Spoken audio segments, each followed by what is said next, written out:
সেকালে যখন ট্রেন ছিল না, বাস ছিল না, তখন লোকে প্রাণের মায়া ত্যাগ করেই দলবদ্ধ হয়ে পায়ে হেঁটে দূর দেশে যাত্রা করত। পথে চোর ডাকাতের নির্যাতনও ভোগ করত অনেকে, কেউ কেউ প্রাণ হারাতো। তাই লোকে যতটা সম্ভব সাবধানতা অবলম্বন করেই পথ চলতো। উদ্দেশ্য, কাশীতে বিশ্বনাথ দর্শন করে মথুরা হয়ে বৃন্দাবন যাবে। এই দলটিতে গোলক নামে এক তরুণ ছিল। তার বাড়ি ছিল বর্ধমান জেলার মেমারি গ্রামে। সে অবশ্য সেখানে যাবে না, তার গন্তব্যস্থল হলো গয়া। গয়ায় গিয়ে গদাধরের পাদপদ্মে পিতৃপুরুষের উদ্দেশ্যে পিণ্ডদান করে ফিরে আসবে সে।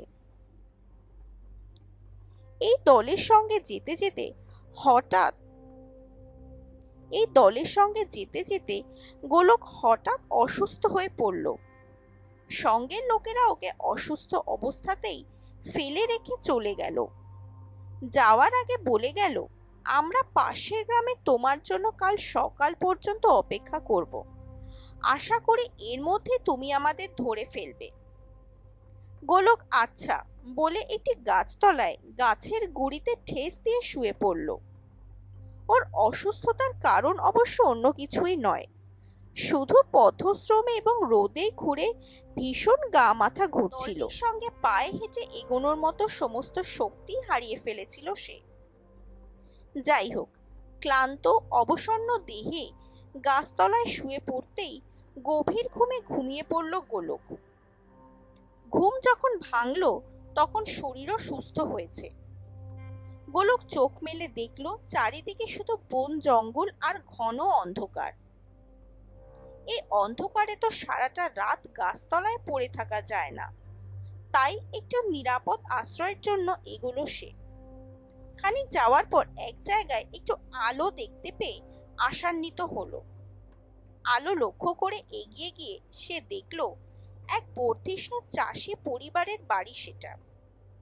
বাড়ির সামনে মাটির দাওয়ায় বসে এক বৃদ্ধ তামাক সেবন করছিলেন।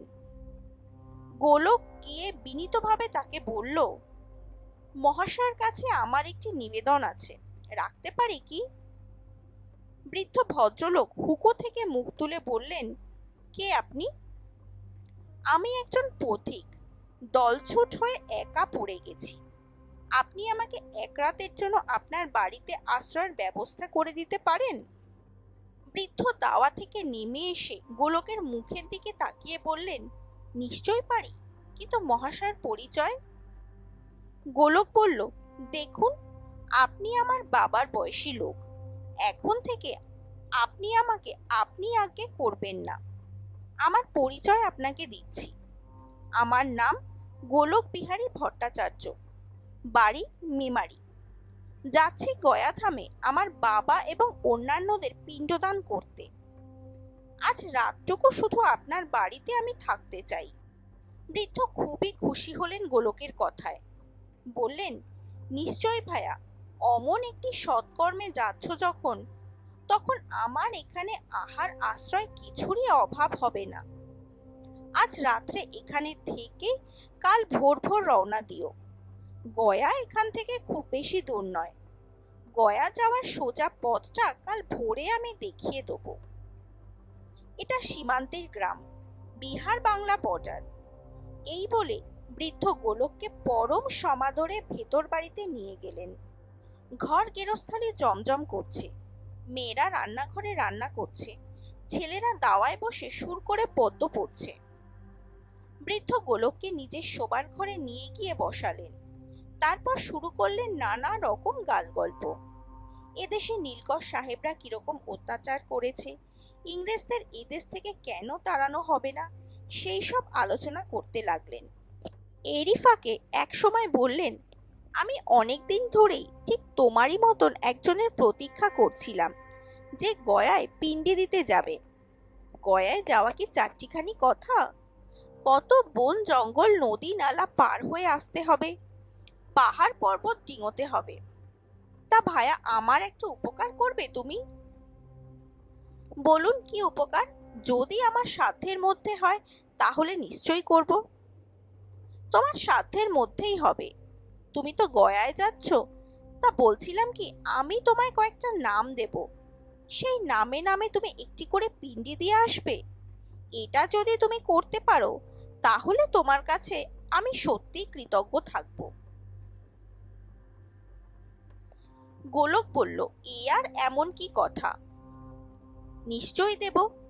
আমি যে শুধু আমার বংশের লোকেদের জন্য পিণ্ডদান করতে যাচ্ছি তা তো নয়, আমার চেনা জানা বহু লোকের নাম গোত্র লিখে নিয়ে যাচ্ছি। এক এক করে সবাইকেই পিণ্ড দেব। তোমার ভালো হোক, তবে তুমি কিন্তু আমার অনুরোধটাও রক্ষা করার চেষ্টা করো, কেমন? এই কথা আপনাকে আর দ্বিতীয়বার বলতে হবে না। আপনি এখনই একটা কাগজে কার কার নামে পিণ্ডদান হবে তা লিখে দিন। বৃদ্ধ তো আনন্দের আতিশয্যে ঘর থেকে বেরিয়ে গিয়ে জোর গলায় বলতে লাগলেন, শোনো শোনো, তোমাদের সবাইকে বলছি, আমাদের বাড়িতে আজ যিনি অতিথি হয়ে এসেছেন তার যেন কোনো রকম অসুবিধা না হয়। এখানে খুব ভালো করে এর পরিচর্যা এবং খাওয়া দাওয়ার ব্যবস্থা করো। ইনি গয়ায় যাচ্ছেন পিণ্ডি দিতে, আমাকে কথা দিয়েছেন আমি যে যে নাম লিখে দেব উনি সেই সেই নামেও একটি করে পিণ্ডি দিয়ে আসবেন। তাই নাকি? হ্যাঁ। বলার সঙ্গে সঙ্গেই বাড়ি শুদ্ধ লোক সবাই দরজার কাছে এসে হুমড়ি খেয়ে গোলককে দেখতে লাগলো। অতগুলো মানুষের চোরা চোরা চোখের সামনে খুবই অস্বস্তি হতে লাগলো গোলকের। বৃদ্ধ সেটা বুঝতে পেরে ধমক থামক দিয়ে তাড়ালেন সবাইকে। বললেন, এ কি অসভ্যতা করছো তোমরা? উনি তো কথা দিয়েছেন আমাকে, অমন হুমড়ি খেয়ে পড়বার কি আছে? যাও, যে যার কাজে যাও। বলে সবাইকে হটিয়ে আবার খোশগল্পে মেতে উঠলেন দুজনে। গোলক বলল, কই নামগুলো লিখে দিন। দেব ভায়া, দেব বলেই তো কতদিন ধরে হাপিত্তেশ করে বসে আছি। আগে খাওয়া দাওয়া হোক, তারপর মাথা ঠান্ডা করে সবকিছু করা যাবে।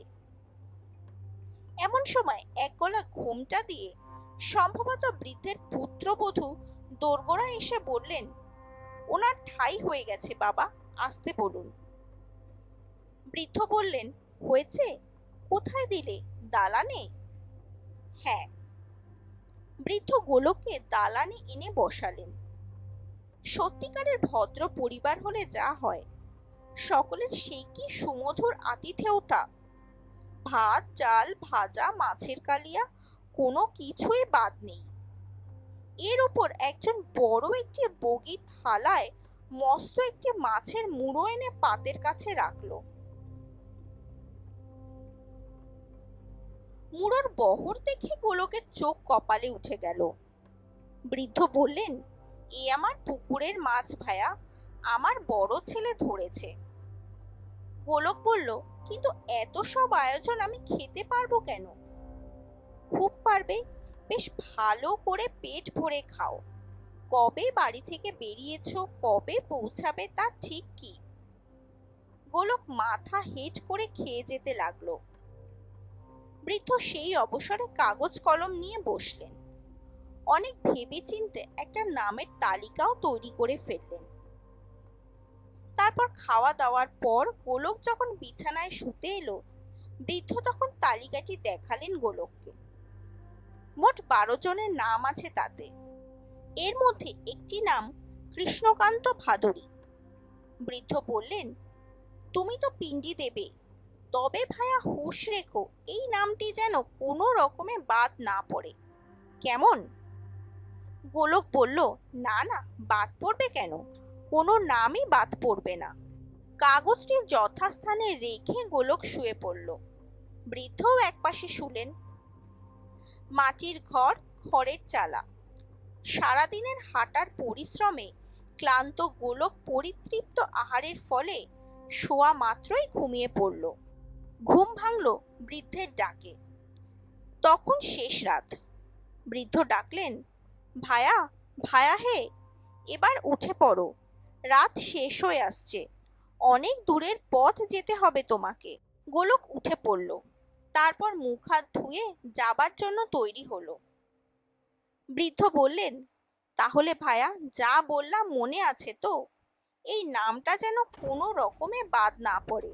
তবে তোমাকে দিয়েও আমি এমনি কাজ করাবো না। তুমি পিণ্ডি দিয়ে ফিরে এলে তোমাকে আমি যা দেব তা তুমি কল্পনাও করতে পারবে না। কিন্তু ভাইয়া একটি কথা, ওই কৃষ্ণকান্ত ভাদুড়ি যেন বাদ না যায়। গোলক বলল, আচ্ছা, একটা কথা জিজ্ঞেস করবো আপনাকে। করো।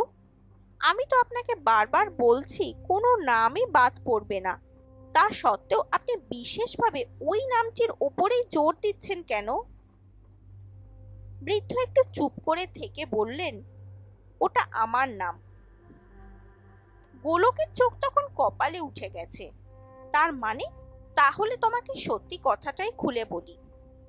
এই যে তুমি এখানে এসে যাদের দেখলে, এরা সবাই আমার পরিজন, কিন্তু এরা সবাই মৃত, এমনকি আমিও। কলেরার মড়কে সেবার গ্রাম উজাড় হয়ে যাওয়ায় আমরা সবাই মরে ভূত হয়ে গেছি। কাজেই তোমাকে আমার একান্ত অনুরোধ, তুমি গদাধরের পাদপদ্মে আমাদের নামে একটা করে পিণ্ডি দিয়ে এসো, তাহলে আমরা সবাই উদ্ধার হয়ে যাব। গোলক ভয়ে ভয়ে বলল, আমি তাহলে রওনা হই এবার? হ্যাঁ, চলো, তোমাকে একটা সোজা রাস্তা দেখিয়ে দিই। এই বলে বৃদ্ধ বাড়ির বাইরে নিয়ে এলেন গোলককে।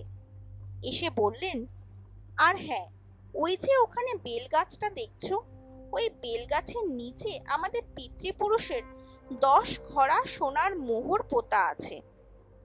বাড়ি যাওয়ার সময় ওই মোহরগুলি তুমি নিয়ে যেও। তবে একটা কথা, যদি দেখো এই বেলগাছটার শিকড় শুধু উপড়ে পড়েছে, তবেই জানবে আমরা উদ্ধার হয়েছি এবং ওই মোহরে তুমি হাত দেবে।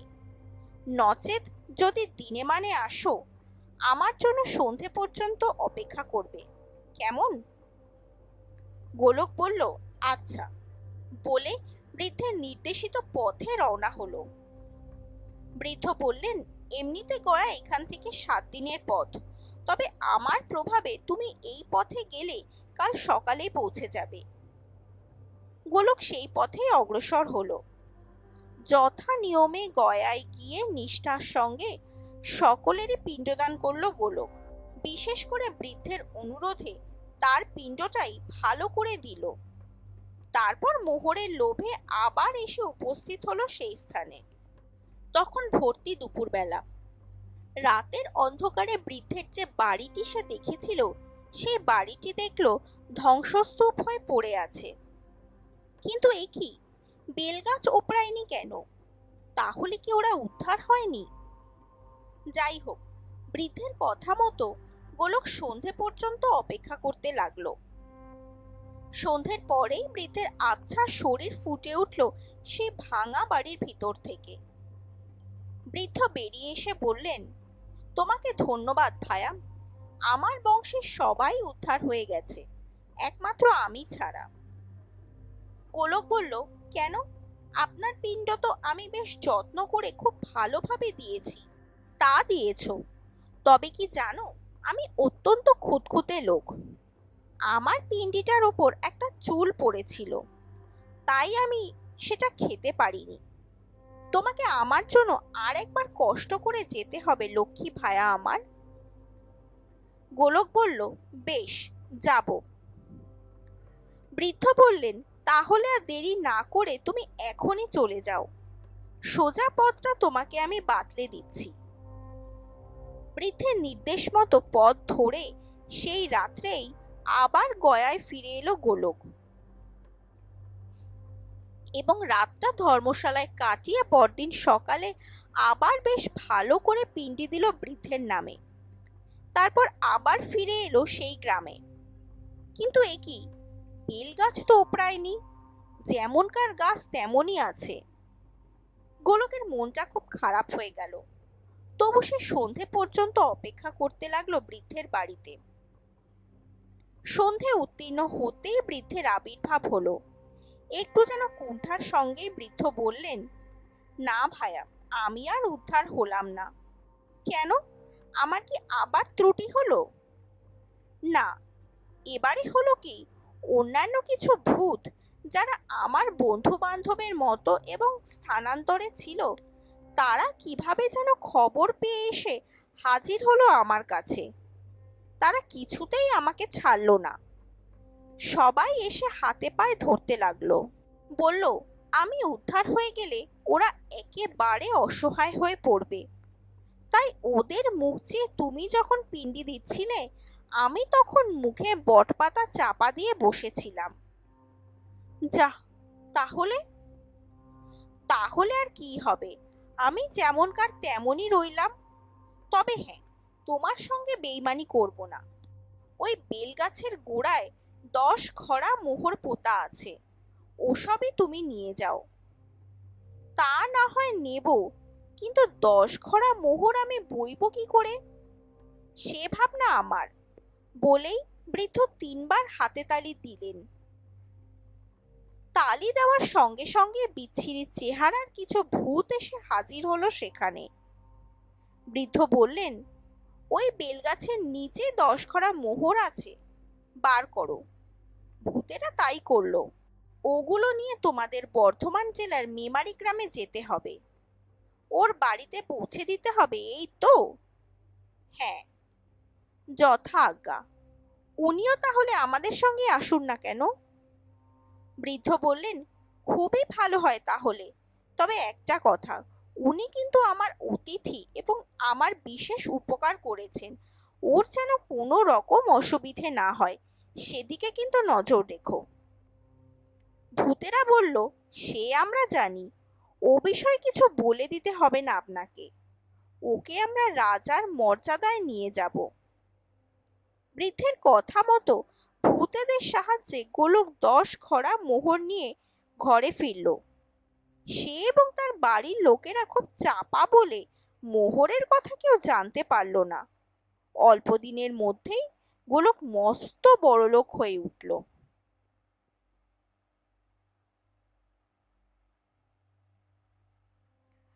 গল্পের নাম রাতের অতিথি। লেখক ষষ্ঠীপদ চট্টোপাধ্যায়।